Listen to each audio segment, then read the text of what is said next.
Hey everybody, welcome to this week's Roundup. Before I jump in, I just want to let you know that I have listed a bunch of stuff on eBay. A friend of mine was a professional photographer, and now she's actually an art teacher, but she asked me to list a bunch of her very good camera gear on there, so I know some of my fellow photo nerds might be interested in that. And remember, those lenses are compatible with a ton of different stuff, including Blackmagic cameras, so if you want some good stuff, definitely check that out. And I'm also trying to get rid of a bunch more stuff around here, and after the incident with that other place, I think I'm stuck going back to eBay, but I don't love it. So any other suggestions? Anybody out there work with any kind of auction site, whatever? I would love to try something new, but for now, good old eBay is unfortunately going to be what I have to use. So please check out the link if you're interested in anything. I don't know. But anyway, enough of that. Let's just jump in and see what we got going. First up, pre-orders are now open for a vinyl version of the Game Boy Advance game Mega Man Battle Network, and I believe this is the first time a Game Boy Advance game has ever had a vinyl release, so that's kind of cool. The price is about $30, give or take, depending which store you pick it up from, and it's available from different stores around the world, US, EU, and Canada, so make it a little bit easier for people that want to get it. And there's a few different editions that you could choose if you'd like as well. So if you're into anything like this, or if you're even mildly interested in the Mega Man Battle Network soundtrack, check out Crystal's post for more info and see if this one's for you. Next, pre-orders were open. They are now filled, hopefully to be reopened, but for the Retro Gaming Cable's Dreamcast component video cable. So this was powered by RetroTink. This is something that Mike helped design, and it essentially converts either RGB or VGA to component video, all built right into the cable. I was able to get an order in for myself, so as soon as that arrives, I'm definitely going to do a live stream testing the heck out of it, comparing it to different solutions and just making sure it's compatible. I'm pretty positive we could count on good video quality, unless there was a mistake or something. But what I'm really interested in is compatibility, because anybody that's tried to use a D-Series BVM or an A-Series BVM with the Dreamcast has always had weird issues, so hopefully doing the conversion to component video would help that out a little bit. But generally speaking, I have high hopes for this one, and hopefully by the time I'm able to do the live stream, pre-orders will reopen for it. But I wanted to just give everybody a heads up and kind of let everybody know that this thing's out there, it exists, and you know, it has promised to be really awesome. I just want to make sure to try it out and double check all of that, as I always do. So I'll keep everybody posted. Brendan, aka BashJustB64K, recently reviewed the brand new Commodore 64 game called A Pig Quest. And Brendan really liked it, kind of dug in as to why the game stood out so much, and even had snippets of interviews with the creator, Antonio Savona. So overall, it's everything that you would want in a game review. The game itself looks really cool, and you could either purchase the ROM or purchase a physical version if you like it. Links to everything are right here in the post. So no spoilers. I want you to see this review yourselves. It's not very long. I know some of Brendan's videos are hours long. This one's a very short one in comparison. So if you're even remotely interested in Commodore 64 homebrew, or really even new retro games, this is definitely a good video and a good review to watch. And if you want to hear more about Brendan and how he became the Commodore 64 YouTuber, definitely check out the interview we did earlier this year. This week's Roundup is once again sponsored by JLCPCB, and this week I would like to share a tip about what happens if you lose an order from your cart in checkout. And this is something that happened to me a bunch of times, and remember, I use their website far more than most people because I continuously do these things in order to make these videos and show everybody. So what you see on the weekly Roundup here isn't one take. It's probably take number 20 as I'm trying to talk over it and not fumble my words like I often do. But very often what I've had happen is I'll get to all the way to the end where something will be in my cart for checkout, and then somehow it's gone. Either something happens with the website, or I just close the browser and I go into another browser to try to open it up and finish paying for the order and just go all the way through, but it's not there. And sometimes it could be very frustrating, because if you've gone through things like, okay, I need to replace components from the BOM that are not in stock, or I need to make changes, or, you know, it could be pretty time consuming if it's a large bill of materials in there as well. And I found out that it's not actually lost. Thanks to my rep, I realized that it was a very stupid mistake, but not a very intuitive one to figure it out. So let me walk you through exactly what I saw. So if you ever find yourself with a website crashed, or something's just not loading right in JLCPCB, and you see things exactly like this, server internal error, or anything weird like that, and you go into your cart and nothing's there, it might have actually gone through the cart but not been paid for yet. So let me just kind of show one more time. So there's nothing in the cart. You see something that says server internal error, but if we go into my order history, we could see that I had placed an order that had gone through for a new version of the SCART cleaner, which I will follow up on that pretty soon. But this right here, everything went through because I had tried to push it through 2 other times and kept getting problems with the website. And I thought that they were all lost, but they in fact were just here, and all I would have had to have done is come back and hit pay. So I'm saying all of this not to insult JLCPCB's website. Every website has weird glitches every now and then. It is what it is. But I wanted to save everybody the trouble, because if you end up spending the time to load everything up and to have everything configured just to have it disappear, it could very well just be sitting here waiting for your payment. And all of these, the only thing I would have had to have done is go in and hit pay, and it would have been finished. And of course, all you have to do in order to clear this out is then just go and delete the ones that you don't need. So because I ended up placing a completely different order, then all I have to do is delete the ones that were kind of pending. And now all I have left is the one that is on its way. Hopefully we could have a finally completed version of the SCART cleaner. And we have the previous one that we had purchased that had already been delivered, which was the last one that I showed. So this week was just kind of a quick tip on how to deal with all of this stuff, but it was one that I found very important, and I wasted a ton of time when all I would have had to have done is read their documentation, go into their site, and to click order history. So learn from my mistakes, save yourself some time. If anything ever happens, you should probably find it right there. Victor Luschitz recently posted a short paper discussing how he applied an adaptive data caching architecture to his Doom 32X Resurrection game, which, if you don't remember, was basically a complete rewrite of the 32X version of Doom that improved it in absolutely every possible way. It was very cool.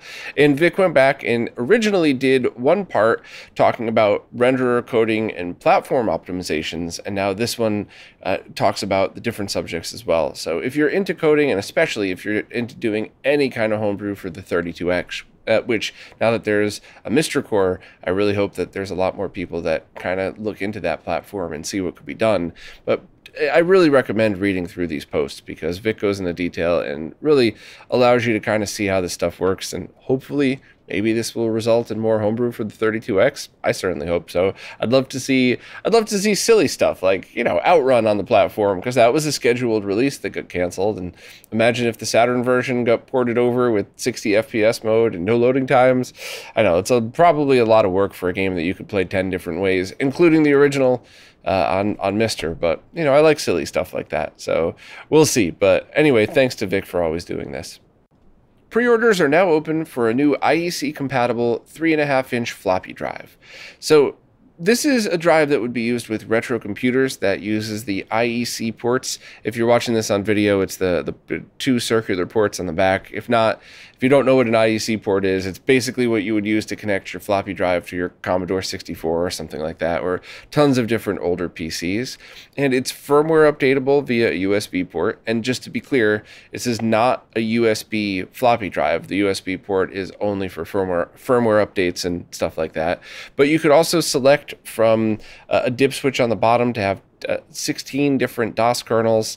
And it should be something that would work with any IEC compatible computer, or even the Phoenix Retro System products, which are now shipping. A few of them are shipping, I believe. So the price is $275 plus shipping, and it'll arrive in April of this year. So it's not a cheap device, but it seems to be a very well built one. So if you have any need for an IEC floppy drive, I would at the very least check out the post and see if that's something that would solve your problem. And if you want to hear more from the developer, Stephanie Allaire, definitely check out the interview we did a while back. I keep meaning to follow up. I'd love to do a follow-up interview with her. I think that'd be a lot of fun. But for now, we talked about a bunch of cool stuff. So if you want to know why this product was made and what are the other products that it might be mated with, the other new products from Phoenix Retro Systems, that interview would still be a great place to start. PixelFX have just announced that future versions of the N64 digital kit will have to drop RGB and component video output support. And that's because the analog chip that they use is going end of life, and soon they won't be able to get it at all anymore. So if you wanted that functionality as well, then I think the current batch that's being sold will still have it, but it's the last batch. And to be honest, this may not be a big deal for most people, because if you're installing an HDMI kit, you're probably just going to use HDMI, and they have a direct out available, so you should be able to, or at least coming available as part of the roadmap that they've talked about. So you should be able to just use an HDMI to component video or RGB converter, which that's kind of complicated in its own these days because they're not as reliable as they used to be, but at least that's still an option. But also, what if you just need composite and S-video output? That still is something that you could do just with the stock out with no modification at all.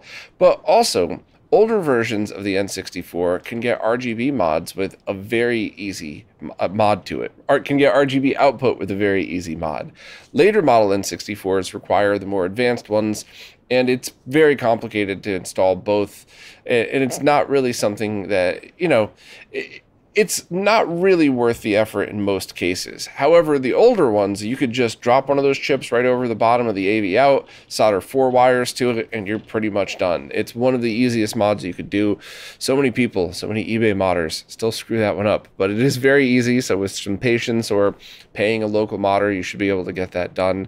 So if you still wanted dual RGB and HDMI output and didn't want to use a direct out version of it, there's still other ways to get it. So it's not the end of the world. So not sure if, since there's going to be less chips, that's going to equate to a price drop, or maybe these will fall into the new tier system that they're doing.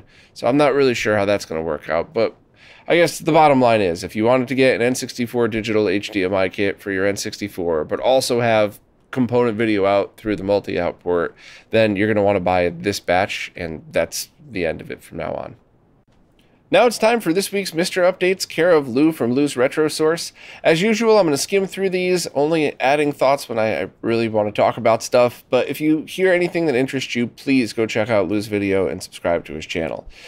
First up, the Mr. Main build, so no extras added, now supports the ability to use your mouse's wheel as a spinner, which is pretty useful for some spinner devices that output themselves as a wheel. You could also fine-tune, you also might need to fine-tune this value when using that feature, so it might be too sensitive or not sensitive enough, but awesome addition. The NES core also added support for the Famicom keyboard, which is pretty cool. The big news this week is Mike Simone's work on integrating native S-video and composite video support has started being integrated into the main system.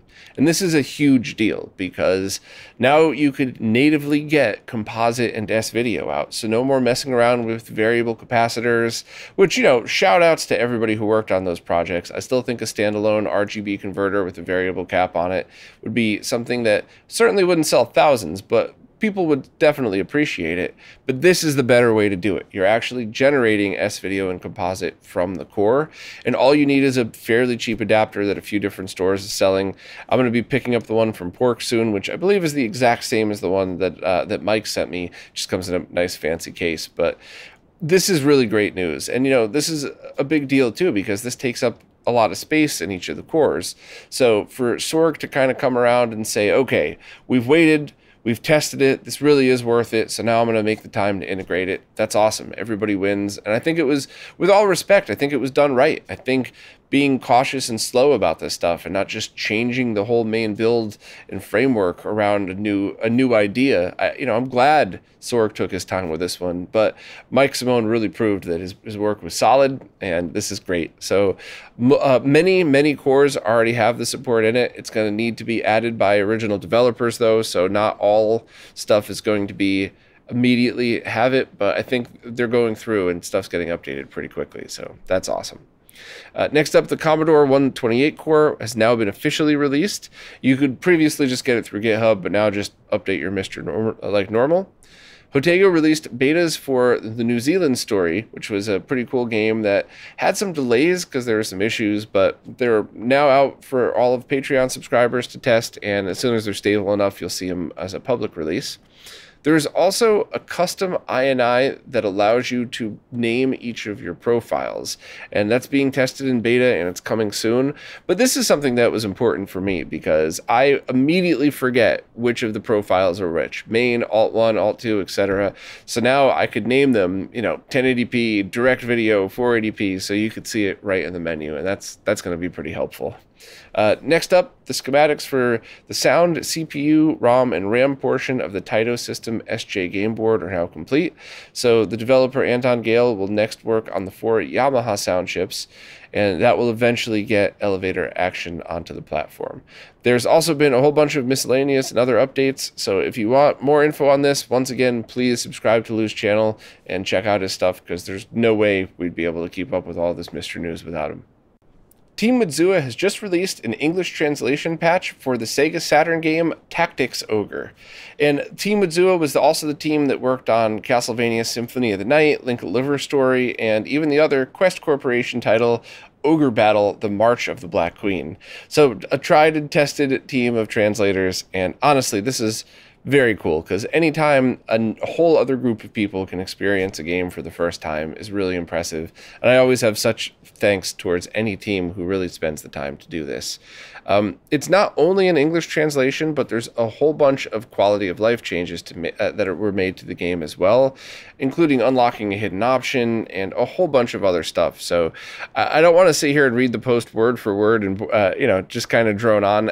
This is just one of these things where if this was a game you might have been interested in playing, even if you think you might be interested in playing it, definitely check out the post, read through it, check out the video, and see. But honestly, this seems like a very cool way to experience a new game, and I definitely would give it a try if you're a fan of the Saturn and you want to have a new game to you on the platform, assuming you didn't speak or read Japanese before that. Before I go, I just wanted to mention a live stream I recently did with Postman from Gamebox Systems, where we tested out the N64 HD, which was another HDMI mod for the Nintendo 64. We lag tested it, and at the moment, its pre-release firmware had about a frame and a half of lag. And, 0 is always the best, but a frame and a half of consistent lag certainly isn't the worst. And it doesn't matter at all if you're just looking for an awesome way to stream it. One of the things that I got to do here was play in composite video on a really nice consumer 20-inch Sony CRT and stream with this. If that's the case, I mean, that's just the perfect mod for it, because you don't even have to worry. But I think it's important to keep it in context. Depending on the games that you're playing, 1.5 frames might not be a big deal.